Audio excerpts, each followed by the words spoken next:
Hello guys, welcome and welcome back to our another vlog. This is Somyo and this is Chandrima. So we are on our way to our next destination, that is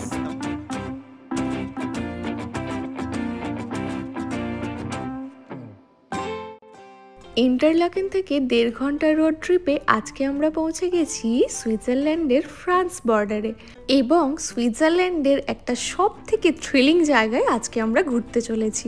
কোথায় বলো তো? আরে আজকে আমরা ঘুরে দেখব Swiss chocolate factory কেইই। তবে এই কেইই হলো একটা ফ্রেঞ্চ ওয়ার্ড, আসল বানানটা ওই যে দেখো ওপরে লেখা আছে, মানে ইংলিশ ওয়াইজ বললে কেইলার। এটা হলো সুইজারল্যান্ডের মোস্ট ফেমাস একটা চকলেট ব্র্যান্ড। তোমরা জানোই সুইস চকলেট ভীষণই ফেমাস, আমরা বেশ কিছু শপিংও করেছি। তবে আজকের অভিজ্ঞতা হতে চলেছে কিছুটা অন্যরকমই। সেই চকলেট কি করে তৈরি হয় সেটাই আজকে আমরা দেখব। এই যে টিকিটও কেটে নিয়েছি, টিকিটের প্রাইস ছিল পার পার্সন 20 CHF, মানে আমাদের ইন্ডিয়ান কারেন্সিতে ধরো ওই 2100 টাকা মতো per person entry fee.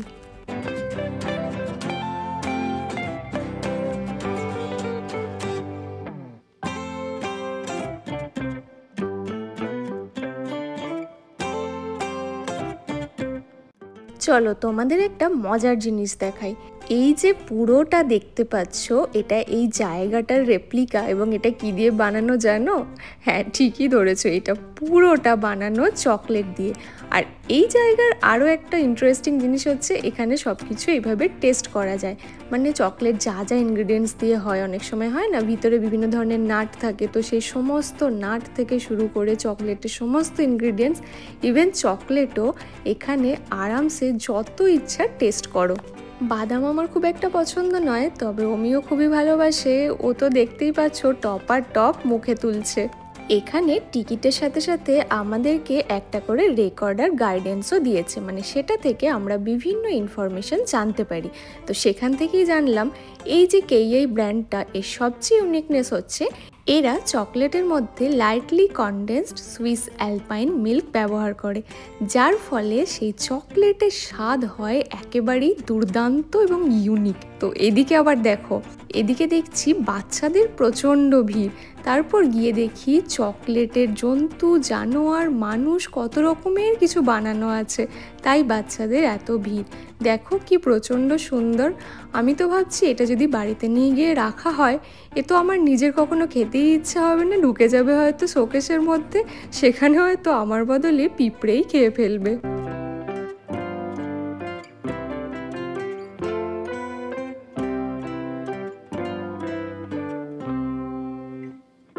Chocolate factory এরকম ট্যুরের অভিজ্ঞতা আমার জীবনে প্রথম। ওই দেখো কি সুন্দর কেটে কেটে বের হচ্ছে।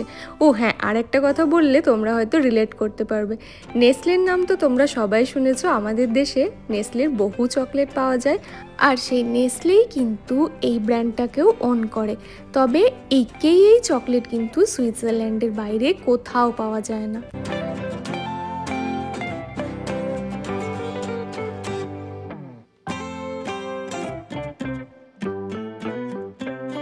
যেদিকে তাকাচ্ছি শুধুই চকলেট, আর তার সাথে এদিকে দেখো বড় বড় বাটিতে ভরে ভরে চকলেট রাখা আছে টেস্টিংয়ের জন্য। আমরা তো মোটামুটি সবগুলোই একটা করে নিয়ে নিলাম, কারণ টেস্টিং তো করতেই হবে। এত ইউনিক একটা জায়গার এত ইউনিক একটা এক্সপিরিয়েন্স, সেটা তো নিতেই হয়। আর চকলেট কার না ভালো লাগে বলো?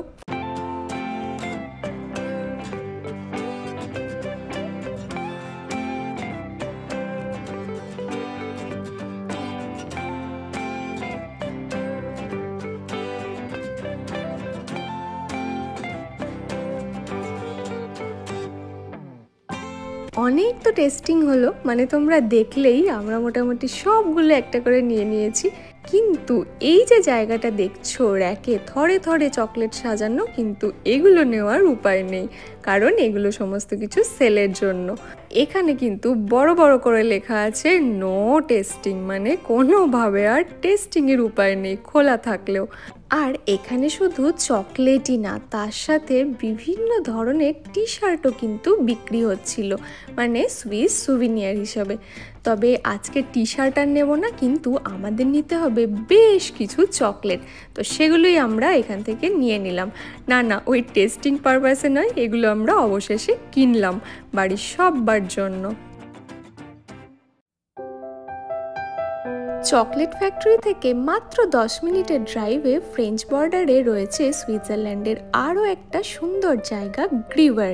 ওই যে ওপরে ক্যাসেলটা দেখতে পাচ্ছ, এখন আমাদের গন্তব্য ওখানেই। তবে এই গ্রিভার নামটাও কিন্তু ফ্রেঞ্চ নাম, যার অরিজিনাল প্রোনাউন্সিয়েশন হচ্ছে গুইয়ার। আসলে সুইজারল্যান্ডের এক একটা পার্টে মানুষজন এক একটা ভাষায় কথা বলেন। ম্যাক্সিমাম লোকজন সুইস জার্মান বললেও ইটালিয়ান বর্ডারে যে জায়গাগুলো অবস্থিত সেখানকার লোকজন সুইস ইটালিয়ান বলেন। আর এই যে জায়গাটা বললাম তোমাদের প্রথমেই যে ফ্রেঞ্চ বর্ডারে, তাই এখানের মানুষজনের প্রধান ভাষা হলো সুইস ফ্রেঞ্চ এবং দ্বিতীয় ভাষা হচ্ছে জার্মান। তো যাই হোক, তোমরা খেয়ালই করেছো গল্প করতে করতে আমরা পৌঁছে গেছি সেই ক্যাসেলটা যেটা তোমাদের আমি রাস্তা থেকে একদম টপে দেখালাম। প্রায় 800 বছরের পুরনো এই ক্যাসেল হলো সুইজারল্যান্ডের অন্যতম হিস্টোরিক ক্যাসেল, যার মধ্যে রয়েছে একটা আস্ত আর্ট গ্যালারিও। এখানে দেখো, তোমরাও দেখলে বুঝতে পারবে একটা জিনিস কিন্তু নোটিসেবল, সেটা হচ্ছে এই যে আশেপাশে যত টুরিস্ট দেখছি কেউ কিন্তু ইন্ডিয়ান নন। মানে আমরা যখন ইন্টারল্যাকেনে ঘুরছিলাম চারিদিকে কত ইন্ডিয়ান দেখতে পাচ্ছিলাম, এখানে কিন্তু মানে ইন্ডিয়ানদের জন্য আমি বলবো এটা বেশ অফবিটি।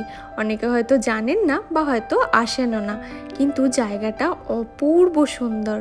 আর শুধু ক্যাসেল বা মিউজিয়ামই নয়, এই গ্রিভার্স কিন্তু পৃথিবী বিখ্যাত এখানকার চিজের জন্য, যে চিজের নামকরণও কিন্তু এই জায়গার নাম অনুসারেই হয়েছে। এমনিতেও ফন্দু মানে সুইস চিজ পৃথিবী ফেমাস, আর তার সাথে এই জায়গার আশেপাশে রয়েছে প্রায় 40টারও বেশি ডেয়ারি, সেগুলোকেই কেন্দ্র করে গড়ে উঠেছে এখানে চিজ ফ্যাক্টরি, সাথে 10 মিনিট দূরত্বে চকলেট ফ্যাক্টরিও।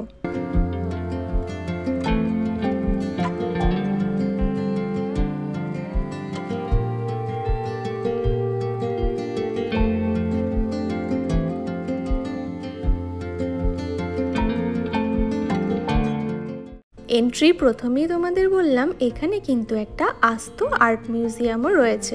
তো ঘুরতে ঘুরতে আমরা এখন সেটার ভিতরেই চলে এসেছি। এখান থেকেও ভিউটা দেখো অনবদ্য, মানে সুইজারল্যান্ডের বারবারই বলেছি তোমাদের প্রত্যেকটা ব্লগে যে প্রত্যেকটা কর্নার বিউটিফুল, যেদিকেই তাকাই চোখের আরাম আর মনের একটা অপার শান্তি।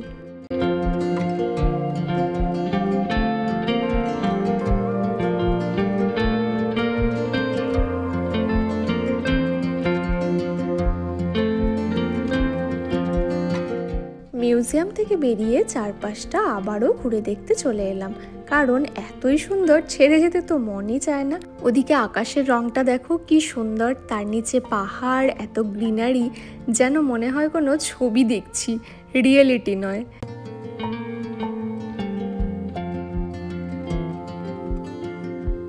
এবার চলো তোমাদেরকে একটা জায়গায় নিয়ে যাই, দেখে তোমরাই বলো জায়গাটা কি পরিচিত লাগছে না লাগছে না। ইয়াস চোপড়ার খাতিরে সুইজারল্যান্ডের ইন্টারলাকেন তো আমাদের মনের ক্যানভাসে সবারই আঁকা, কিন্তু সেটা ছাড়াও এখানকার অনেক জায়গায় বলিউড মুভি শ্যুট হয়েছে, আর তার মধ্যে এটা হচ্ছে আর একটা। এই যে গোল জায়গাটা দেখছো, এখানে সিম্বা সিনেমার গান তেরে বিন শ্যুট হয়েছে। এছাড়াও সুস্মিতা সেনের প্রথম সিনেমা দস্তকের গানও শ্যুট হয়েছে এখানেই। কি এবার লাগলো তো জায়গাটা পরিচিত? সুইজারল্যান্ডের প্রত্যেকটা জায়গা মোটামুটি আমাদের বলিউড আর তার সাথে আমাদের ছোটবেলার ইমোশন সব কিছু মিলে মিশে তৈরি হয়েছে, তাই পরিচিত লাগাটা ভীষণই স্বাভাবিক।